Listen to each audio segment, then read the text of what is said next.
Hello friends, मैं फरजंद अली आज लेकर आया हूँ आपके लिए एक नया वीडियो नए टॉपिक के साथ। इस वीडियो में मैं आपको बताऊंगा इनकम टैक्स की रिटर्न ITR 1 कैसे जमा होती है और इसको कौन जमा कर सकते हैं। आप मेरा YouTube चैनल देखते हैं और आपने अभी तक मेरा YouTube channel true and viral story को सब्सक्राइब नहीं किया है तो प्लीज़ सब्सक्राइब कर लीजिएगा। आपको इस तरह का सब्सक्राइब लिखा हुआ मिलेगा, वहाँ पर आपको क्लिक करना है और साथ में आपको इस तरह का एक बेल आइकन यानी घंटी का निशान दिखाई देगा, आपको वहाँ पर क्लिक करना है, जिससे कि मैं जब भी अपनी वीडियो डालूं तो आपको उस वीडियो का नोटिफिकेशन मिल सके और आप सबसे पहले मेरी वीडियो को देख सकें।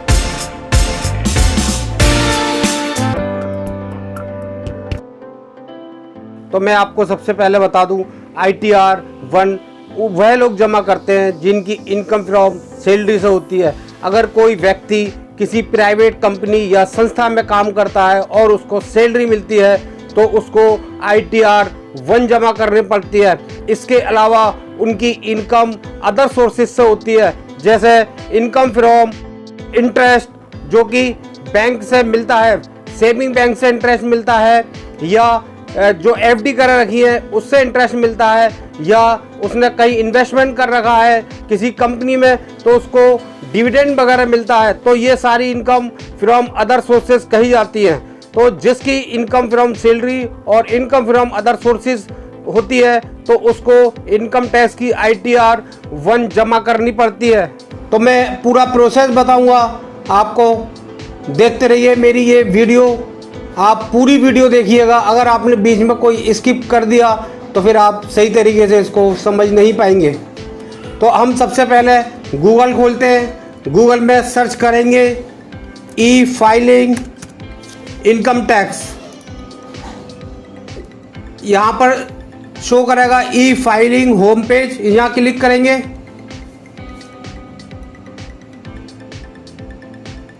ये देखिए लोडिंग हो रही है। ये हमारी वेबसाइट खुल गई है। यहाँ पर हम यूज़र ID देंगे। यूज़र ID हमेशा पेन नंबर होता है। यहाँ पर हमने यूज़र ID दे दी। यहाँ पर कंटिन्यू पे क्लिक करेंगे, फिर ये बॉक्स दिख रहा है, यहाँ पर टिक करेंगे और यहाँ पासवर्ड देंगे।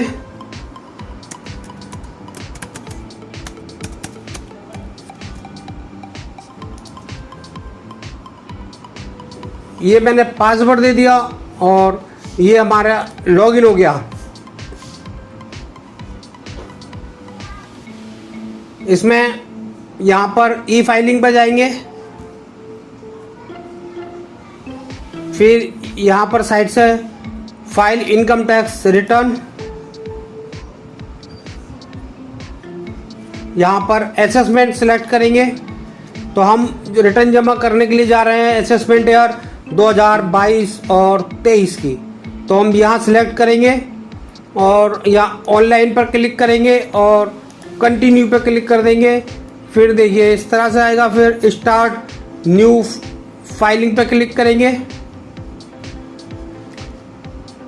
हम अभी इंडिविजुअल की रिटर्न जमा करने के लिए जा रहे हैं तो हम इंडिविजुअल सेलेक्ट करेंगे, फिर कंटिन्यू पर क्लिक करेंगे। अब यहाँ पर हमें फॉर्म सिलेक्ट करना होता है कि हमें कौन सा फॉर्म जमा करना होता है। हमें A करना है, ITR 2 करनी है, या ITR 3 करनी है, या ITR 4 करनी है। तो हम फिलहाल ITR 1 के बारे में आपको बता रहे हैं। तो ITR 1 को सिलेक्ट करेंगे। इसके बाद प्रोसीड विद ITR 1 पर क्लिक कर देंगे।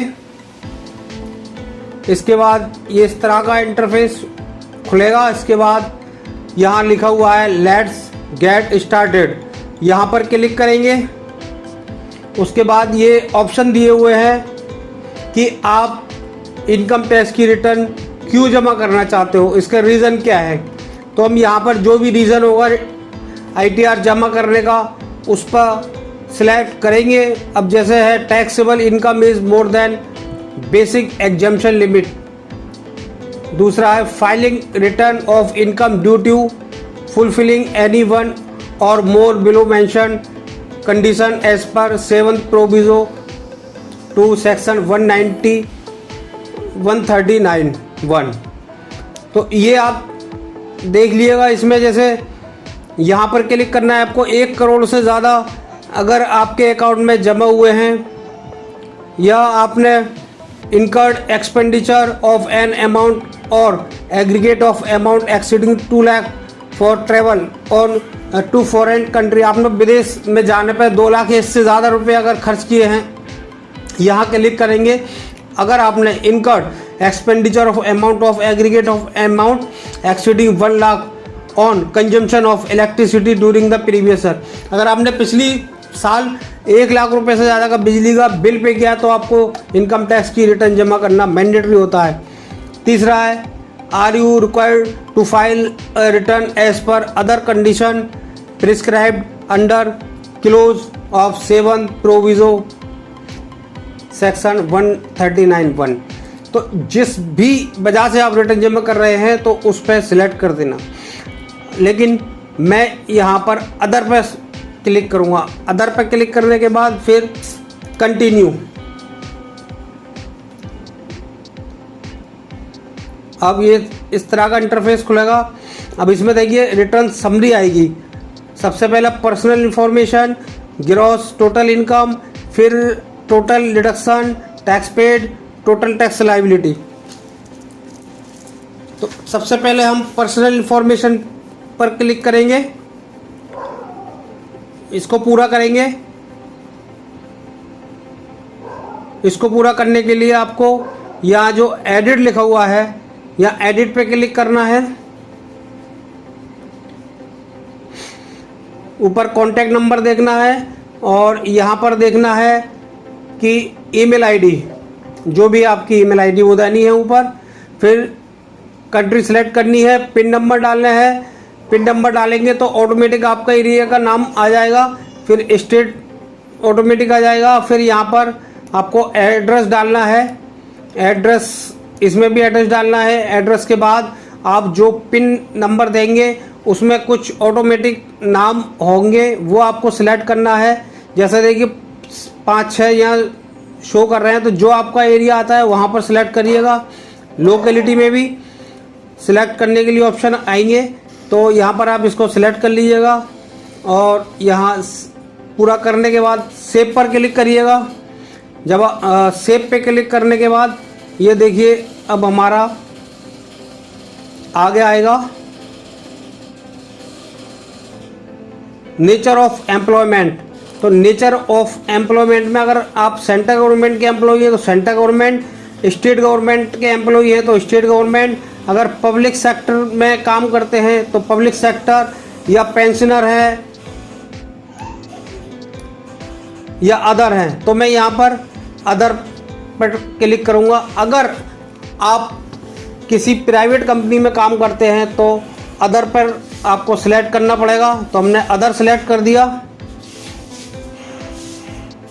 उसके बाद फिर आपको सिलेक्ट करना है are you opting for new tax regime, क्योंकि हमें पुराने रिजिम के हिसाब से चलना है, इसलिए हम पुराने रिजिम को सिलेक्ट करेंगे। तो नो लिख यहाँ पर सिलेक्ट करेंगे। उसके बाद फिर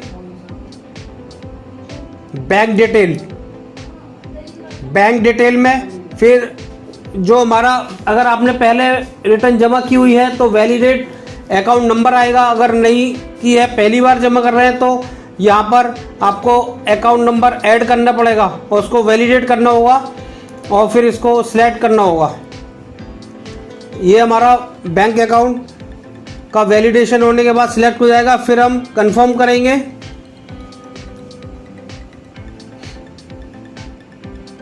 अब ये देखिए हमारा पर्सनल इंफॉर्मेशन कंफर्म लिखा हुआ आ गया।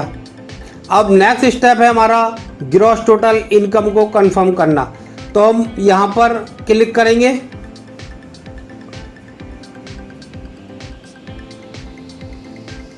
अब यहाँ पर आपको सिलेक्ट करना है are you eligible to claim exemption in respect of expenditure incurred on cost of travel और टूर और ट्रांसफ़र। तो मेरे केस में नहीं होगा। यहाँ पर are you eligible to claim exemption in respect of special compensatory allowance, children education allowance, तो मेरे केस में यहाँ पर नो है।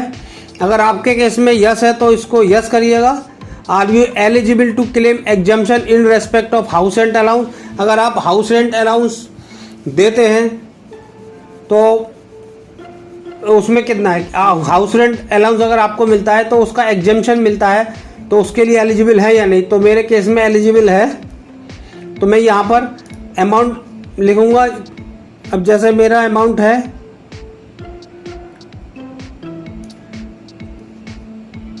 2,24,261 रुपये।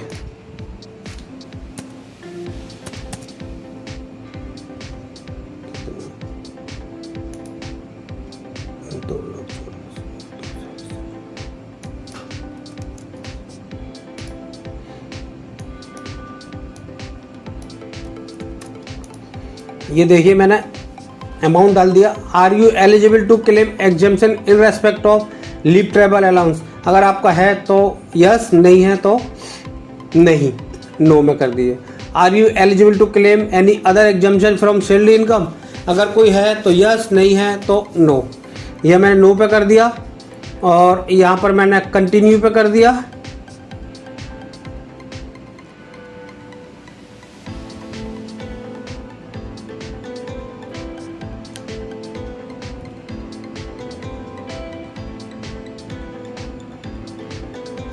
अब यहाँ पर सारी इनकम की डिटेल आ रही है, जैसे इनकम फ्रॉम सैलरी ये देना है आपको,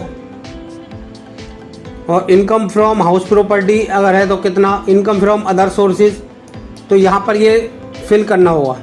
तो उसके लिए हमारी इनकम फ्रॉम सैलरी से है, तो यहाँ एडिट लिखा हुआ है, एडिट पे क्लिक करेंगे।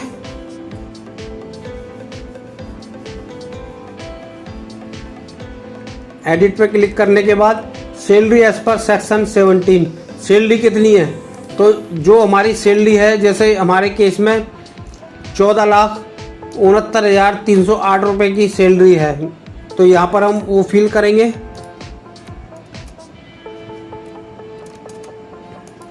ये हमने फिल कर दिया। Value of perquisites as per section, अगर कोई परक्यूजिस लिए है तो यहाँ पर अमाउंट आ जाएगा। अब यहाँ पर आपको कंट्री सिलेक्ट करना है कि अगर आपका कंट्री कौन सी है, तो हमारी कंट्री इंडिया ही है, तो हमें इसमें छोड़ देना है।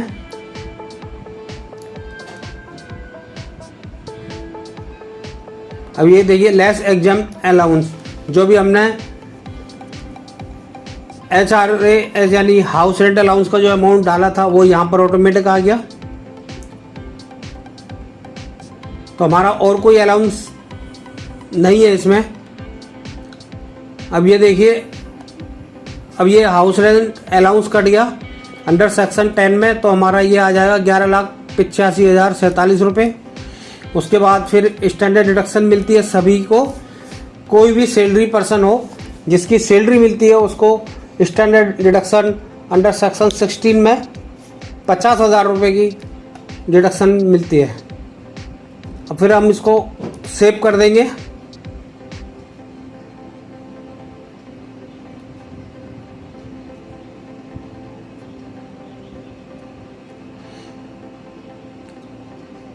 अब ये देखिए हमारा इनकम फ्रॉम सैलरी का ये पार्ट हो गया। इसके बाद हाउस प्रॉपर्टी है नहीं मेरे केस में, इनकम फ्रॉम अदर सोर्सेज अगर है तो उसमें डाल दीजिए, अदरवाइज इसमें डालने की कोई ज़रूरत नहीं है। अब हम इसको कंफर्म करेंगे।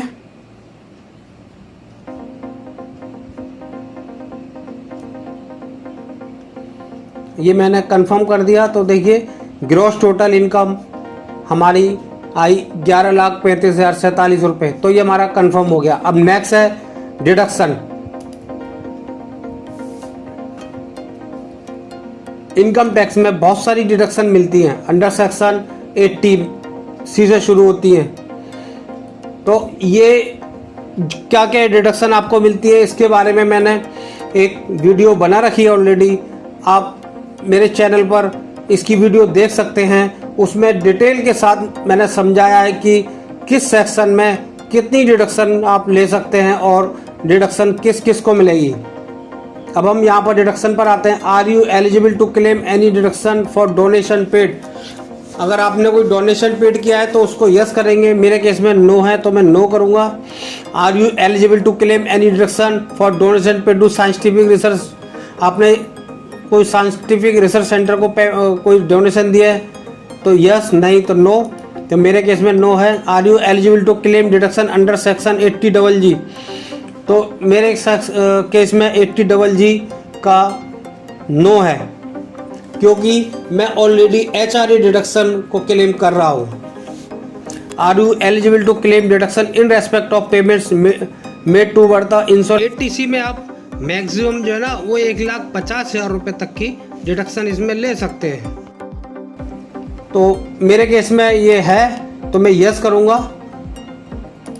मेरे केस में जो 80C की डिडक्शन है ये है इनकी 1,15,581 रुपये। अगर आपने 1.5 लाख रुपए से ज़्यादा की इन्वेस्टमेंट कर रखा है तो भी डिडक्शन आपको 1,50,000 रुपये तक ही मिलेगी। इसके बारे में भी मैंने एक अलग से सेक्शन 80C में कितनी डिडक्शन मिलेगी इसकी डिटेल से मैंने एक वीडियो बना रखी है, आप उसको देख सकते हैं। अब इसके बाद है are you eligible to claim deduction under section 80CCD। तो मेरे केस में नो है तो मैं नो पे क्लिक करूँगा। यहाँ पर है 80 सेक्शन 80D।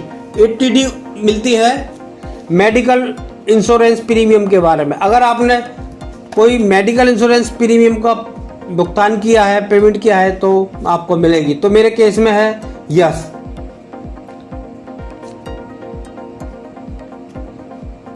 और इसका जो शेड्यूल है वो आगे आएगा, फिलहाल तो यस कर दिया है।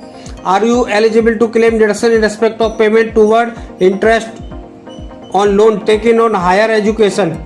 तो यहाँ पर मेरा यस है, मैंने यस करूँगा क्योंकि यहाँ पर मेरे जो क्लाइंट है उन्होंने ये पेमेंट किया है, जो कि ये मिलता है जो लोन लेते हैं एजुकेशन के लिए, फॉरेन में पढ़ाते हैं बच्चों को, उसमें जो इंटरेस्ट दिया जाता है उसकी डिडक्शन मिलती है। तो मेरे केस में ये डिडक्शन है इनको 97,998 रुपये की। तो ये मैंने यहाँ पर फिल कर दिया है। Are you eligible to claim deduction in respect of interest on saving. तो सेविंग की जो इंटरेस्ट की डिडक्शन मिलती है उसके बारे में है, तो मेरे केस में सेविंग डिडक्शन की है तो यस करेंगे। इसका भी शेड्यूल आगे दिया हुआ है। Are you eligible to claim any other deduction. अगर कोई इसके अलावा कोई और डिडक्शन है तो इसके बारे में यहाँ पर क्लिक करना पड़ेगा आपको। तो फिलहाल तो मेरे नहीं है तो यहाँ नो कर देंगे। अब यहाँ कंटिन्यू पे क्लिक करेंगे।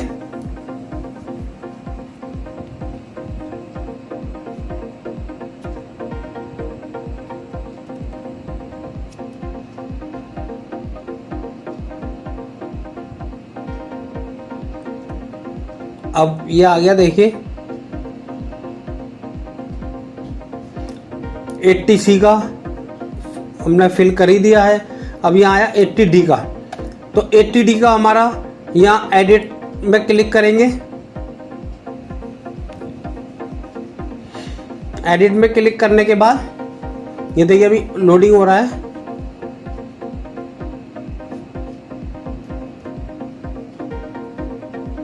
अब ये देखिए नॉट क्लेमिंग फॉर सेल्फ और फैमिली। तो हम यहाँ पर यस करेंगे क्योंकि हम सेल्फ और फैमिली के लिए क्लेम कर रहे हैं। तो हम यहाँ अमाउंट दिया जाएगा। तो अमाउंट कितना है, 25,000 रुपये का है। तो देखिए मैंने यहाँ अमाउंट दे दिया हेल्थ इंश्योरेंस के बारे में। ये आपको फिल करना है कि प्रिवेंटिव हेल्थ चेकअप के लिए है, तो मेडिकल एक्सपेंडिचर है, तो जो भी अमाउंट है वो आपको यहाँ फिल करना है। उसके बाद फिर यहाँ सेव पर क्लिक करेंगे।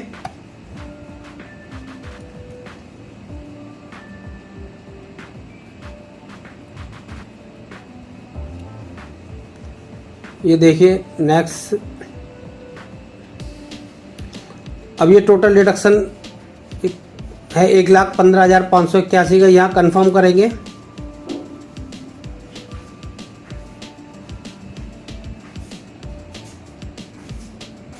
यहाँ पर टोटल डिडक्शन कंफर्म हो गई हमारी। इसके बाद नेक्स्ट होगा टैक्स पेड।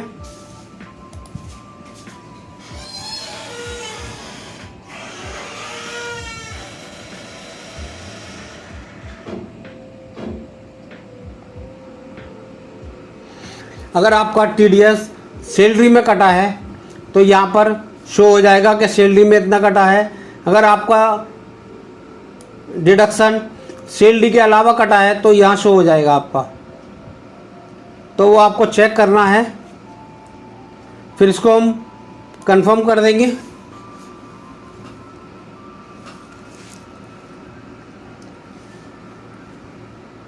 कंफर्म हो गया, फिर इसको तो प्रोसीड करेंगे। स्क्रॉल डाउन करेंगे, प्रीव्यू रिटर्न। प्रीव्यू रिटर्न के बाद यहाँ पर सिलेक्ट करेंगे। यहाँ पर सिलेक्ट करने के बाद फिर हम proceed to preview. Proceed to preview के बाद ये जो आपने यहाँ पर फिल किया है वो सारा आप यहाँ इसको देख सकते हैं। देखिए स्क्रॉल डाउन करके ये देखिए स्क्रॉल डाउन करके और प्रोसीड टू वैलिडेशन के लिए क्लिक करेंगे। अब वैलिडेशन सक्सेसफुल हो गया हमारा। अब प्रोसीड टू वेरिफिकेशन। अब ये वेरिफिकेशन 3 तरह से होता है, ई वेरीफाई नाउ, ई वेरीफाई लेटर या वेरीफाई बाई ITRV। तो इसमें यह है कि ई वेरीफाई तो आपके जो आधार कार्ड में जो मोबाइल नंबर होता है उस पर OTP जाता है, और यहाँ पर होता है ई वेरीफाई लेटर। तो बाद में अगर हम ई वेरीफाई करेंगे तो यहाँ पर क्लिक कर देंगे और वेरीफाई बाई ITRV। अगर आप साइन करके बेंगलोर भेजना चाहते हैं तो यहाँ पर करिएगा। अब मैं फिलहाल ई वेरीफाई लेटर पे क्लिक कर देता हूं।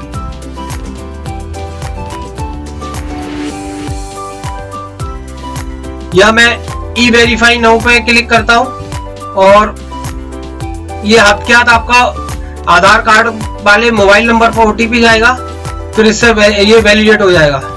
कंटिन्यू पे क्लिक करेंगे। अब यहाँ पर पूछ रहा how do you want to e verify, तो I would like to verify using OTP on mobile number registered with Aadhaar. तो मैं यहाँ क्लिक करूंगा कि मैं अपने आधार वाले मोबाइल पे OTP चाहता हूँ। यहाँ पर क्लिक करके यहाँ कंटिन्यू कर दूंगा। फिर यहाँ agree to validate my Aadhaar detail, फिर जनरेट आधार OTP। तो देखिए अब ये OTP पहुंच गया मोबाइल पर। अब मैं ये OTP दे रहा हूँ जो मेरे मोबाइल पर आया है। अब इसको मैं वैलिडेट करूँगा। वैलिडेट करने के बाद ये देखिए मेरा वैलिडेट हो गया है। और अब हम जाएंगे डैशबोर्ड पर। अब हम चेक करेंगे हमारी रिटर्न जमा हुई है या नहीं हुई। तो सबसे पहले ये देखिए असेसमेंट ईयर 2022-23 की फाइलिंग सक्सेसफुल हो गई है। अब यहाँ चेक करने के लिए ई फाइल, इनकम टैक्स रिटर्न, फिर व्यू फाइल्ड रिटर्न, यानी जो आपने रिटर्न जमा की हैं उसकी हिस्ट्री आएगी यहाँ पर, कब कब की रिटर्न जमा की हैं। तो देखिए अब ये मैंने 2022-23 की रिटर्न जमा हो गई है। ये देखिए ITR 1 फाइल हुआ है और उसकी डेट आएगी और यहाँ एक्नॉलेजमेंट नंबर आएगा। अब हम यहाँ करें डाउनलोड फॉर्म। तो यहाँ पर हम जो हमने फॉर्म जमा किया है उसको डाउनलोड करेंगे।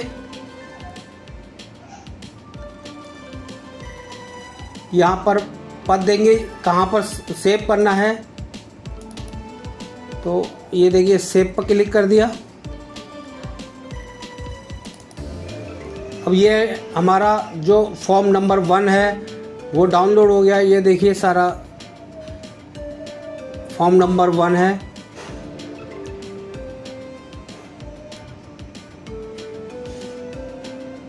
तो ये देखिए असेसमेंट ईयर 2022-23 का है। इसके बाद फिर हम डाउनलोड रिसीव करेंगे तो हमारी जो ITR की कॉपी है जिसकी हमें ज़रूरत होती है सभी जगह ज़्यादातर, तो वो निकलेगा। मेन ITR की कॉपी यही होती है। तो देखिए ये मेरी जमा हो गई असेसमेंट ईयर 22-23। ये एक्नॉलेजमेंट की कॉपी है जो कि लोन वगैरह लेते हैं उसमें यही लगती है। तो फ्रेंड ये थी मेरी आज की वीडियो जिसमें मैंने आपको बताया इनकम टैक्स की रिटर्न जिनको सैलरी मिलती है वो कैसे जमा कर सकते हैं। फ्रेंड्स ये थी आज की हमारी वीडियो। अगर आपको मेरी ये वीडियो पसंद आई हो तो मेरी इस वीडियो को लाइक कीजिएगा और अपने फ्रेंड्स में जानने वालों को, रिश्तेदारों को, सभी को ज़्यादा से ज़्यादा इसको शेयर कीजिएगा जिससे कि इस वीडियो की नॉलेज उनको मिले और उसका बेनिफिट उनको मिल सके।